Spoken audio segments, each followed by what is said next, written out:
Yes, we Oh, did. Thank you. So good to see you all. Good job standing up to Mike Johnson. Yeah, right? Totally. Absolutely. That's why we thought she'd be the perfect person to be right here. Come on in closer. Come on in closer, April. Good morning, everybody. Thank you so much to my colleagues and to the incredible advocates who are with us today. Americans for Tax Fairness, the Coalition on Human Needs, Economic Security Project Action, Fair Share America, Groundwork Action, Indivisible, Main Street Alliance, National Women's Law Center Action Fund, Our Revolution, Planned Parenthood Action Fund, Popular Democracy in Action, Public Citizen, SEIU, and United for a Fair Economy, representing millions of people across this country. Today is the 37th day of the Republican shutdown, the longest shutdown in U.S. history. That is 37 days that air traffic controllers and TSA agents have gone without a paycheck. It's 37 days that Trump has been inflicting, quote, maximum pain on the American people. That's what he said he wanted to do. 37 days of fear, uncertainty, and chaos for people across this country. And yesterday, Donald Trump said it out loud. The American people blame Republicans, and they showed their anger and frustration at the lawlessness and the cruelty on Tuesday night. Because Americans understand that Republicans control the House, the Senate, and the White House. And it is their job to govern and negotiate with Democrats to get to a deal that keeps government open. Americans know that they need us to stand up and save their health care. They know that it's a travesty that Speaker Mike Johnson has abdicated all responsibility by shutting down the House now for 45 days that we have not been in session here in the House. And instead, Trump has resorted to maximum cruelty, illegally refusing to keep SNAP benefits going for 42 million Americans that are hungry, threatening to withhold back pay for federal workers who are furloughed, and now announcing cuts to air travel at 40 major airports. Instead of negotiating, he's trying to bully us. And we are not going to stand for it. That's right. On Tuesday night, the American people did their part. They came out and they voted overwhelmingly for progress to end Republican cruelty. They told us with their votes to keep standing up and to keep fighting for them. They did their part, and we have to do ours now. We have to save health care. That's been the crux of the fight from the beginning. And there are plenty of Republicans in the Senate and in the House who actually know that they have to save health care. They are saying it out loud that we can't afford health care premiums to double and triple so that people just don't use their health care at all, and they are at risk of dying. So we can't continue to let Republicans just slash whatever they want in violation of what we in Congress authorize. And that's why Democrats have been holding the line and must continue to do so. We're still here in Washington, D.C., ready to negotiate. We've also been organizing food assistance for our constituents, listening to story after story from families who can't pay their bills, families who are going hungry because of the cuts to SNAP. And yet these same constituents are saying to us, please do not fold without making sure that we can afford our health care, because they understand that this fight is about their ability to live. So no, a promise of a failed vote or a promise of any vote later down the line is just not good enough. Trust has completely broken down because Republicans keep breaking their promises. The urgency is real. The premiums are rising now. Rural hospitals are closing now. Tens of millions of Americans are suffering now. So we need a real, tangible win that the American people will feel now, not a promise to think about addressing a healthcare crisis in the future. Any deal must secure the extension of the ACA tax credits and ensure health care for the American people with agreement from the House, the Senate, and the White House. Full stop. We have the momentum. We have the support of the people because we are fighting for them, with them, and we can't give up without a real victory for the people. So I want to thank our Senate colleagues for standing strong, and I want to say the people have spoken. Stay strong and do not cave. It is now my honor to, just making sure our whip isn't here yet, she's going to be here in a minute, but it is now my honor to introduce the incredible Chrissy Houlihan, who many of you saw challenging Mike Johnson, demanding that he actually sit down and negotiate. Thank you so much, Chrissy Houlihan from Pennsylvania.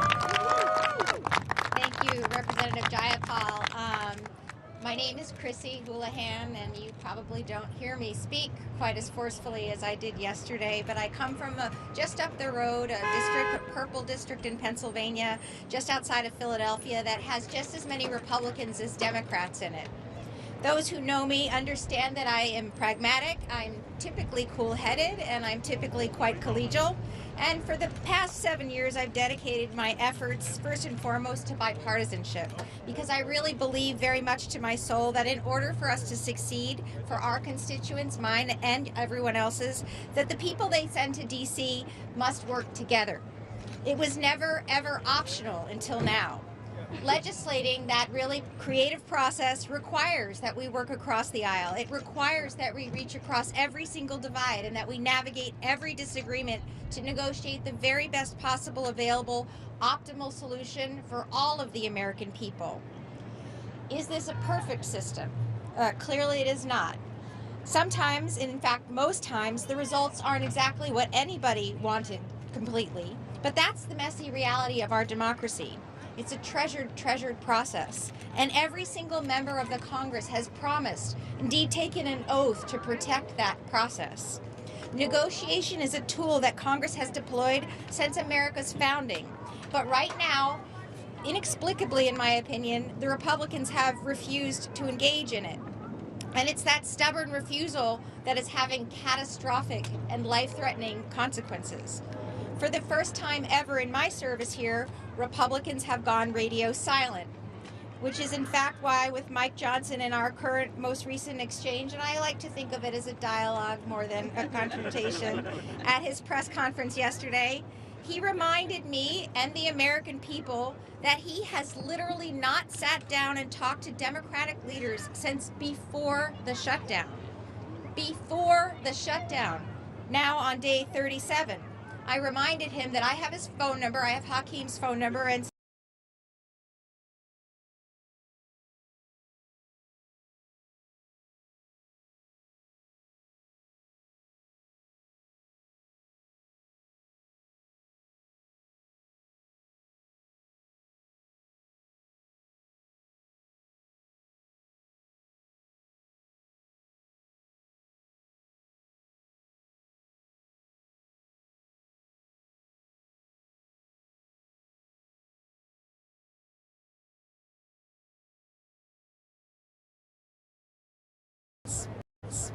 they are lying about employment and inflation figures and our stuttering and shuddering economy.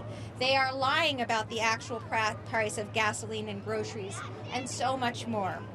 So it is really past time to bring both parties together and to negotiate an end to this shutdown that actually addresses the healthcare crisis. Not that promises to think about addressing it down the road in 2 weeks with concepts of a plan. Sadly, at this point in time, even I say it's impossible to trust our Republican colleagues to honor their promises and their obligations because they have become unreliable narrators of facts. Each day of this shutdown has been brutal for our country, but Democrats have been here all along, and we're still here. We're still here to protect the health care for every American, and we're still here to protect his scheduler, and I'm happy to put him in touch with Leader Jeffries if he somehow has lost that number. I'm a fan of the Dr. Seuss and children's literature. In a house with a mouse and a roof and a car, I will meet him anywhere. I will eat green eggs and ham anywhere. So let me be clear, our votes and our position will not change. The healthcare crisis facing Americans must be addressed and addressed now. We are here to negotiate and to compromise now, and we ask Republicans to join us in doing the jobs that the American people have sent all of us here to do. Thank you very much for the opportunity to join you. I now get the opportunity to introduce the astounding, esteemed whip, Catherine Clark. Oh my goodness, thank you, Chrissy Houlihan. We appreciate your dialogue with the speaker and the gentle reminder. And I am so grateful to Congresswoman Jayapal, to President Barrett, for bringing us together, and to all my colleagues from both sides of the Capitol. Thank you for showing up. Thank you for being in this fight. Republicans are hiding out.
Agenda is immoral. Agenda is immoral.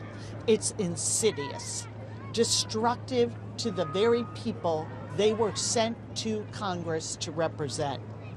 Republicans need to stop with the excuses and listen to their own constituents. Right.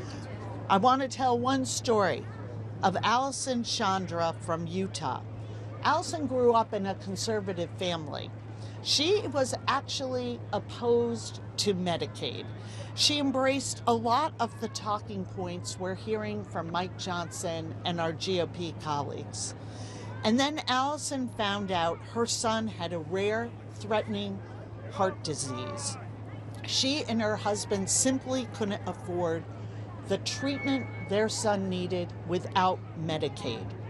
11 years later, her son is thriving because Medicaid saved his life. And Allison, at this time, when healthcare is threatened for millions and millions of Americans and millions of children, she wanted to share her story with her delegation. She described her meeting with her Republican senator as dismissive. He wouldn't even sit down at the table. He wouldn't take a seat and engage with her and her children. And her Republican representative in the House, he didn't take the meeting at all. He couldn't bother to meet an 11-year-old boy whose life was saved by the very program he was voting to dismantle, a program that covers 4 out of 10 children in this country.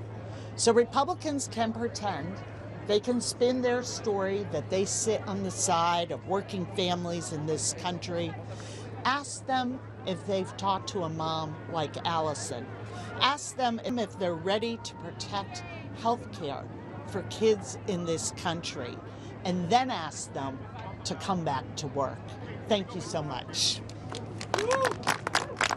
Thank you so much, Whip Clark, for your leadership and for our leaders' leadership in just holding strong and making sure we deliver for the American people. It's now a great honor to introduce the president of SEIU International, April Verrett, who has been such a champion, whose members are on the streets every day demanding that we deliver for people. Hello, it's really an honor to stand with these amazing leaders, these amazing women in our country who continue to go to work every day despite the shutdown of Congress to do what they were elected to do. And that is to be champions for the people. And I'm so proud to be with them and to send a clear message that the 2 million members of SEIU stand with them, determined to make sure we don't leave behind the 16 million Americans who are staring down the loss of their health care in the face. Let's not forget these 16 million that stand to lose Medicaid coverage are mainly children, like the 11-year-old that Whip Clark just talked about. They are mainly older Americans. They are mainly people living with disabilities. And not just the 16 million that will lose their Medicaid coverage, but the 22 million that in the last week have received notices that their healthcare premiums are going up by an average of 75%. 75% more to be able to take care of yourself and your children and have access to health care. It's simply not right. And what we have seen the courageous members of the Democratic caucus do over the last, how many days is it?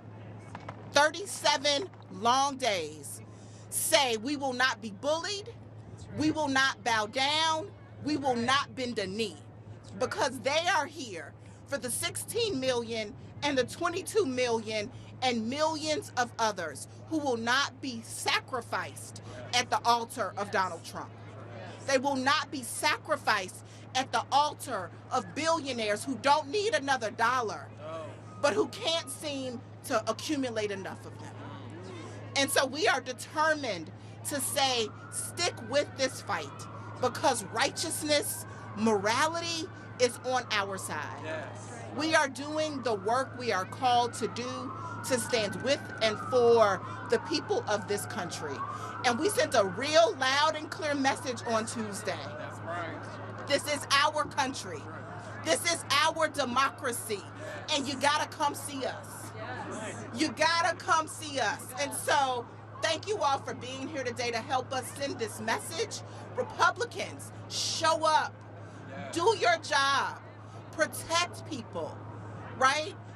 Everyone that is elected has a constituent in their district that is being sacrificed in this moment. And it's not okay. And so let's come together as a country and do what we know is right, but they got to show up to work first, right? And so thank you all for being here. Thank you for allowing us the space, and we stand in solidarity with all of you. And let's end this shutdown, but let's do it the right way. Thank you. Wonderful. Thank you so much to all of these incredible leaders, and we're happy to take questions for anybody, including our whip of our caucus. Yeah.